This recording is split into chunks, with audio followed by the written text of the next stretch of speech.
This video has a simple question. Is Goku a hero? Yes. Yes, he is. There are moments where I questioned him. In the past, I used to question him being a hero. Like, for example, throwing his son in battle against Cell and then giving Cell a sensu bean.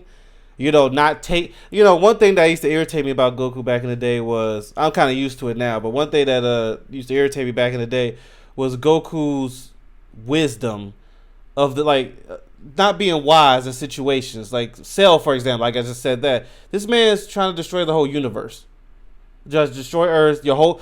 There's moments where I'll be asking, does Goku care about his wife, his kids, the Earth? He is so focused on, let's have a fair fight, and I'll throw my son in the middle of it all. And he's so focused on stuff like that instead of the situation.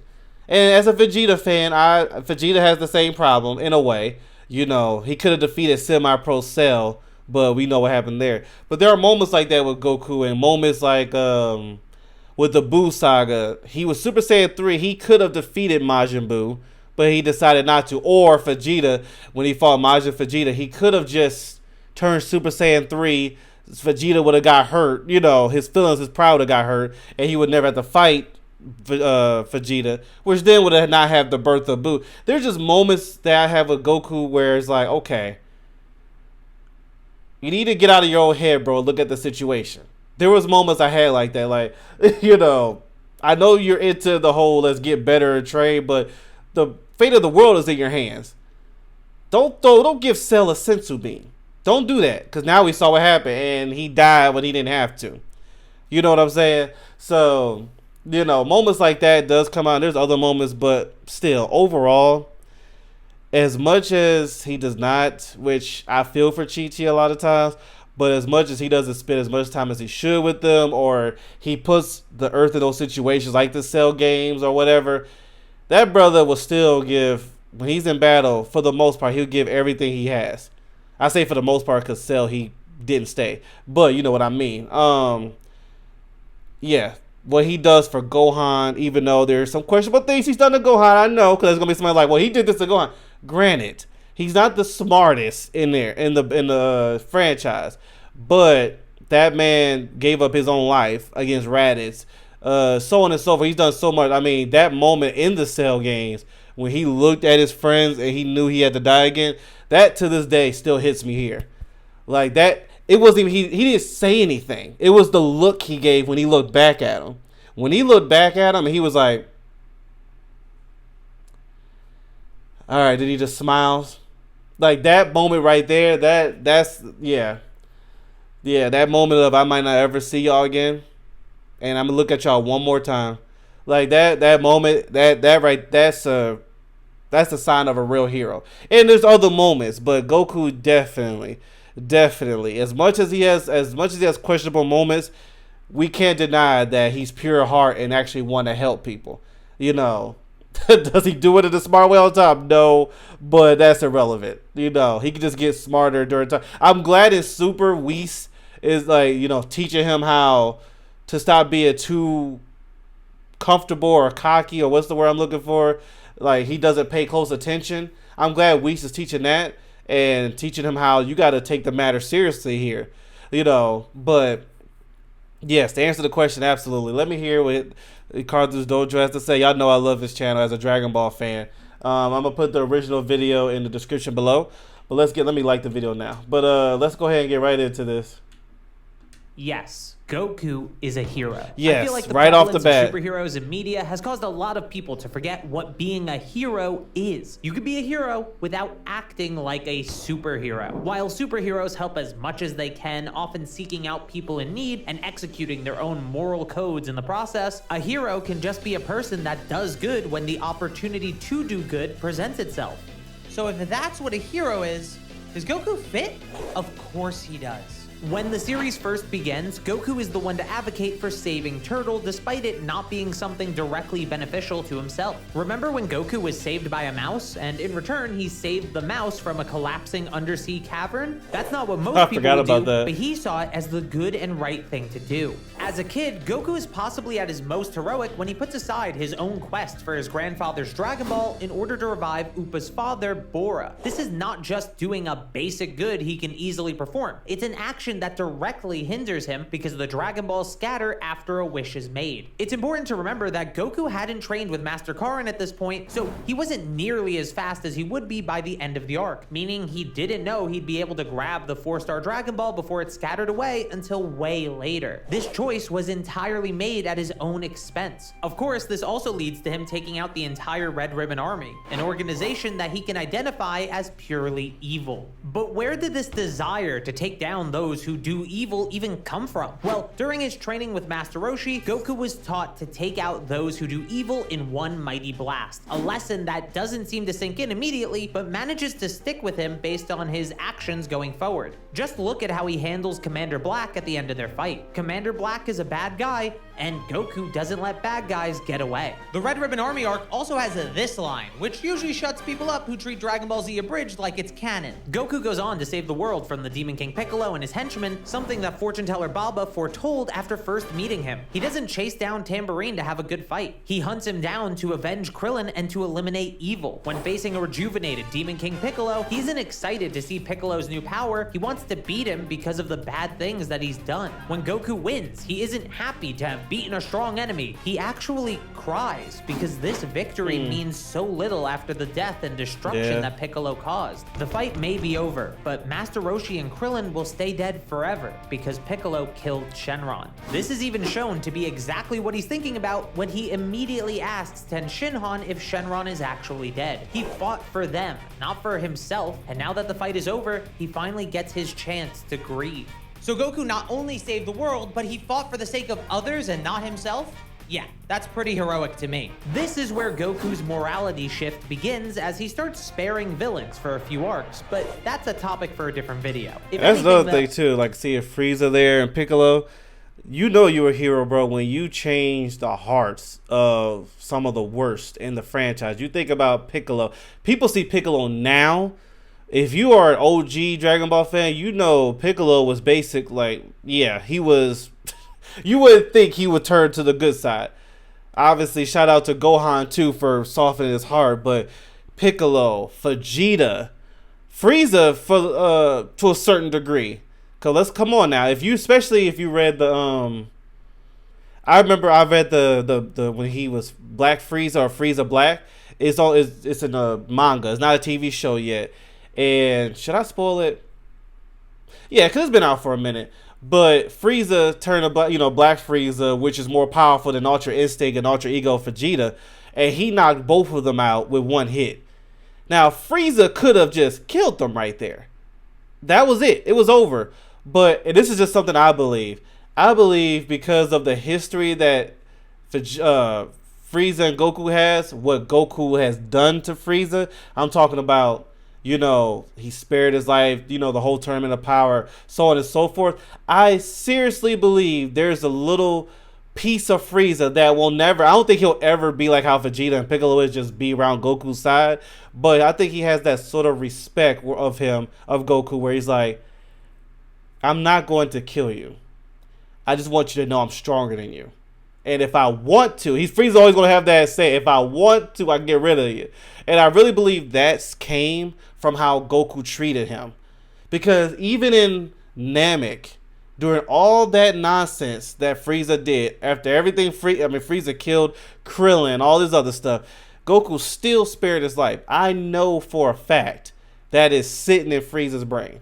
That's hero act right there. You're here when you can even soften the worst of them. And Frieza's like one of the worst. I think he's the worst. Yeah, the worst villain in Dragon Ball history. And, and yes, Frieza didn't say, I like you, Goku, nothing like that. But to have the moment where you could take out Vegeta and Goku right there, and you don't, I seriously believe some of it, might not be all, but some of that has to do with how Goku treated Frieza. That's a mark of a true hero right there. Just Goku's history with villains. Yes, he killed some, but when you think of the worst, Piccolo, Frieza, Vegeta, etc., Majin Buu, you know, that's a true hero right there. Sparing villains is in line with a lot of superhero morality, but I will admit, Goku's reasons aren't always the most selfless. He spares Piccolo for a number of reasons, not wanting Kami to die, wanting to win the tournament, wanting a rival to keep him strong, and also because he saw a change in him, something different from the evil of the original Demon King Piccolo. And it worked. You see how Piccolo is now? Choosing to not defeat the threat in front of him, and if he has to, he will still kill them, like he tries to do with Frieza in the main timeline, or like he successfully does in the future timeline. Enough about his mercy for now, though, because like I said, that'll be for a different video. Goku's heroics are still numerous, even if he isn't going out of his way to kill his enemies like he used to. I'd say that Goku sacrificing himself to save the Earth and his son is extremely heroic. Of course, it comes after the mistake of letting Raditz go, but that's why the sacrifice feels compelling, and why Goku is relatable. He isn't perfect, but he can still do good. He can still be a hero. When fighting Nappa, he once again is doing it for others rather than himself, saying their names with every attack he lands to remind Nappa why this beatdown is happening. It's not for fun, it's for his friends who died and for the Earth. Any enjoyment in the fight comes second to doing what's right. He even wants Vegeta and Nappa to leave, potentially robbing him of a fun fight against Vegeta because protecting the Earth is the priority. Later on Namek, Goku speaks almost like a superhero with how much he cares about doing what's right and fighting for the sake of others. Once he becomes a Super Saiyan, he even tells Frieza that the Saiyans died because they were evil. This is the first time that we hear Goku directly say that evil is a path that leads to assured self-destruction. He may be talking like a superhero, but he's also still Goku, and Goku, after being revealed to be a Saiyan, gets even more excitement from fighting, which is often explained by his genetics. Unlike some modern Dragon Ball content though, he often clarifies that this excitement is mixed with another emotion, proving that he cares about far more than just the fight ahead of him. Yeah, I do, in a lot of ways, I do agree that, because people have been saying this, they love Goku's excitement when he fights, but Super, like, they build that up too high. Like, you saw that scene where Goku was sprinting to Zamasu. Like, they did it too, they overdid it. Like, you see Dragon Ball Z's excitement of fighting and Dragon Ball Super's Goku fighting, it's night and day. It's a difference. Like, there's moments where people are dying or something like that. There's a serious situation. Goku, oh, do we get to fight? Or he's over there begging, can we fight, please? Can we fight? You see Future Trunks come back, and you know about Goku Black and all that other stuff, and all Goku can think about is, oh, how strong is he? Trunks told me you can fight. Like he's doing too much, and it's totally different when you see Dragon Ball Z. He was excited, and he wanted the moment, but he never lost focus of what's going on. I'm pretty sure if Goku Black came in Dragon Ball Z, Goku would want to fight him, but not for that same awkward excitement that he had in Super. Like that, I really believe Super made Goku a little dumber. It's a lot of situations, not all situations, but some situations you're just sitting there like, do you not see what's going on right now? You know, you too excited. He's over there, you know. Yeah, it's just, I can go into that, but y'all know the show. Y'all know what I'm talking about. In the Cell Saga, when asked if he's nervous or excited, clarifies that this excitement is mixed with another emotion, proving that he cares about far more than just the fight ahead of him. The best example is in the Cell Saga. When asked if he's nervous or excited, he says both, which is a good balance, because being excited to fight someone strong and being nervous for the fate of the world that you call home are not mutually exclusive. The Cell Saga is when Goku shifts back to being less merciful though, specifically saying that Cell needs to be killed, and that sticks. Yes, but that we didn't have to get to that part. He could have, when he had Gohan fight, he didn't have to give Cell that sensu bean. Yes, but this part here is after Piccolo had to talk some sense into him, and after him watching his son get beat to a pulp. You know, and it was like, okay, you know, yes, he's being less merciful here, but if we want to go just rewind a little bit, he was being very merciful, giving a sensu bean to Gohan, and not taking this seriously. You know, like that, like, you know, I agree he was being less merciful here, but we can literally rewind and see that he was being extra merciful to Cell, which was one of the most annoying things of the Cell. So I never forget as a kid. I was like, what you doing? And then Cell has Saiyan genes in them, so they, you know how Saiyans, when they, after a battle and they get a senzu bean, whatever, they get stronger. It's like, so now you made Cell even stronger. That was one of the annoying moments. For the rest of the original manga. Speaking of the Cell Saga, this is when Goku has a very mature realization. He won't be around forever. His efforts to train Gohan up to the level of his potential are motivated by his own mortality. Goku had been told of the fate of an Earth without him there to protect him. He came close to facing a permanent end when he got the heart virus, and he realizes that the world needs a protector for when he's gone. It also helps that Gohan is the only one strong enough to kill Cell, of course, but this idea sticks into the Buu Saga with Goten and Trunks. He's already dead at that point, so he wants to I blame leave Gohan Kung for that Fu to too. the Like, he next didn't stay generation. focused. Something I've called a failure on his part, but is important to understanding his fairly heroic mindset. Putting the future of Earth above his own desires as a combatant is heroic, even if it ultimately fails to defeat the threat at hand and leads to the Earth getting destroyed. Going back to the Cell Saga though, it's impossible to talk about Goku being a hero without bringing up his sacrifice against Cell. While he was wrong to put Gohan in the position where he's the only one who can save the Earth without telling him, he makes up for his mistake by sacrificing himself and covering up for Gohan's mistake of not finishing Cell while he had the chance. This sacrifice is not done for the thrill of a fight, it was done because there was no other way Goku could save the Earth. There is no denying that this sacrifice, while knowing Earth's— I do have a question though about that. When he teleported Cell to King Kai's world, I used to ask this, why didn't he just teleport back to Earth? He's like, sorry King Kai, to teleport back. Is it because he thought it would have been selfish? He's like, look, if I bring Cell to you, I'm going to die with you. Is that the case? Because I'm sitting there like, he could have teleported there and teleported back. He didn't have to have that conversation with King Kai before exploding. But maybe it's because he felt bad for what he did to King Kai, so he's like, I'm going to suffer with you. But I would have been like, look, you live up here anyway. You're going to stay here anyway. Which he still did. You know what I'm saying? I don't know. I would have... Sorry, King Kai, I'm teleporting back to Earth. You're going to be at the same spot anyway, so I'll use the Dragon Balls to bring you back. I don't know. That was always a question. Did y'all ever think about that? Dragon Balls can't revive him anymore, and that his friends have no way to get to New Namek currently is extremely heroic. But I think what solidifies this as a heroic act is what happens after the battle with Cell ends and Gohan is victorious. Goku tells his friends not to try to revive him. He wants to stay dead because Bulma had mentioned to him that threats come to Earth because of him. And people say this decision was stupid, but is it really? All the recent threats to Earth directly, like the Saiyans, Mecha Frieza, and King Cold. I would say it's stupid. I would say it, well, not stupid, but I think it's incorrect because Buu was coming regardless. So what about that? Goku wasn't on Earth. Buu was on his way. Goku came after. You know what I'm saying? So I understand where Goku was coming from, and it is noble, but that didn't stop the villains from showing up. And on top of it, that's why I said where Gohan failed was he didn't stay focused on his training. I ain't say he had to make it his life, but the fact that Vegeta and Goku, when Goku did come visit, they're both like, he's not even strong enough when he fought Cell.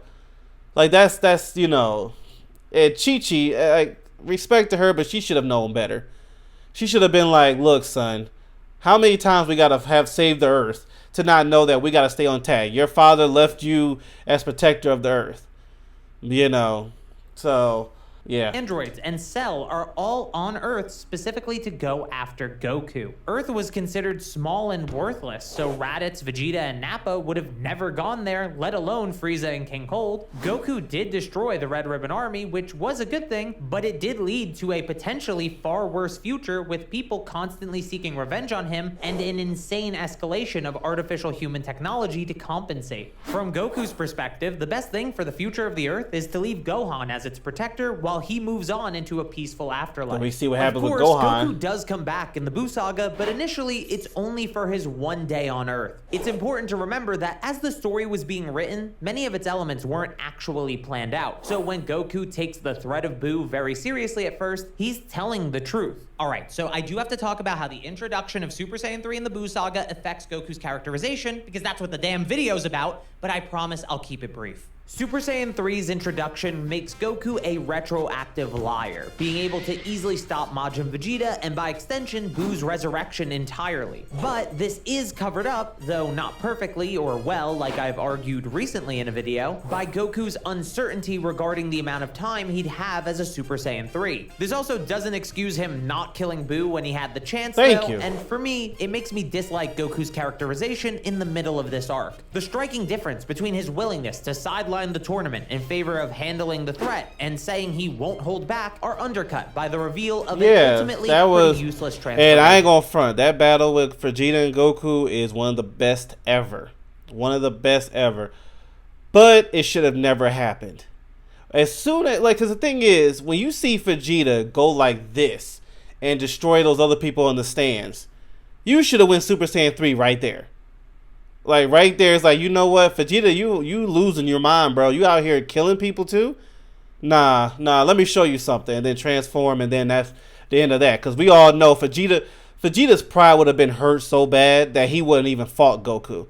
He probably would have said, I quit fighting again. He probably would have done that. Seeing Super Saiyan 3 would have hurt Vegeta. And the fact that he let Babidi do that to him to still be not even close as strong as Goku, you know Vegeta would have not fought. He probably would have disappeared for a long time. That, you know, we know how prideful Vegeta is, but yeah, that... Okay, now no more Super Saiyan 3 trash talk for a little while, I promise. Yeah, I still love Super Saiyan 3. Goku is still decently mature and heroic even after Super Saiyan 3's reveal, though. He still understands that his time on Earth is fleeting, and he needs to do everything that he can to make sure the next generation is in a position to take over. Once he's back in the afterlife and he finds out Gohan is still alive, he supervises his son's training until it's time for him to return to protect the Earth. Ultimately, despite his best efforts to avoid it, Goku has to return to life to help finish off Boo. I wish Gohan did his job and finished it. Now he understands that great threats to the Earth are not solely caused by him. His reasoning for staying dead no longer makes sense, so he can teach the next generation by being there to do so directly. He even has something to look forward to, a new defender of Earth and a true successor in the form of They need to write Ooh better, bro. I think we can all agree that Goku in the original series and Goku in Dragon Ball Super are written at least a little bit differently. Even in his best moments, more than a little bit, in my opinion. Goku often has this focus on his own excitement and enjoyment of a fight as the priority, while in the original series, it would often be the secondary motivator. I'm glad he brought that up. I literally just talked about that. I'm not going to play it. I'm going to not hold this pause too long, but I'm glad he brought that up. I'm so glad. That's one of the biggest changes in Super.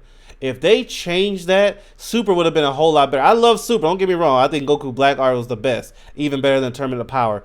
But the attitude of Goku was like night and day. Analyze his heroics in comparison to the original manga because his context is just different. Though I will say he still has some level of maturity in crucial situations. Yes. Like taking the threat of Zamasu and Goku Black seriously. Goku was ready to blow off Zamasu's head if he didn't forget he was immortal, or in the manga he tries to Hakai merge Zamasu with a risky, untested technique. He's not trying to keep them around for a good fight, he's trying to eliminate them because they're the threat in front of him. He's even extremely mature, and I'd argue actually heroic, when understanding that characters like Broly and Granola are being manipulated, and they shouldn't fight if they're doing so under false pretenses, even though it's at the cost of his own enjoyment. He does love to fight and have fun, seemingly he more took than Vegeta's any other battle there, Goku, which I didn't like. Yet he still tries to do the right thing and give these foes a chance to step away from an unnecessary conflict. When it came to Moro, Goku took up the responsibility of taking him down and protecting the universe, even if he'd prefer that Moro just return to prison, to maybe train, to maybe change his ways. Regardless of what he wants though, in the end, Goku is still the one to deliver the finishing blow to protect everything and everyone. Not to mention him being proud of Gohan for mastering the Beast form recently in the DBS manga, allowing Goku to rest easy, knowing that the next generation can protect Earth when he finally does pass on. I would go deeper on Dragon Ball Super's version of Goku, but considering the fact that there are two continuities and it was made in an entirely different context, I feel like it would actually deserve its own video. I do think that Goku is still a hero. I am looking forward. I don't know when they're going to do it, but I am looking forward to animation of Moro, Nola arc, and Super Saiyan Beast Gohan against Super Saiyan Ultra Instinct Goku. I am looking forward. Whenever that comes out, oh, bro. Honestly, I wish they made them into movies.